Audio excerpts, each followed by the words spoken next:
Alam mo ba na ang isang simpleng kapsula ng fish oil ay may kakayahang baguhin ang kalusugan mo sa loob lang ng ilang linggo? Yes, tama po yan. Kaya kung hindi ka pa umiinom ng fish oil araw-araw, ito na yung sign na hinihintay mo. Bakit nga ba sobrang recommended ang fish oil ng mga doktor, nutritionist, at health experts?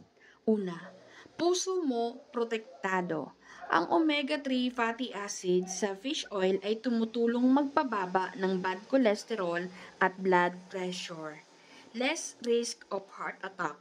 Mas panatag ang buhay. Pangalawa, utak mo mas alerto. Ang DHA sa fish oil ay mahalaga sa brain function. Kaya kung gusto mong mas maging focus, memoryado at productive, malaking tulong ito.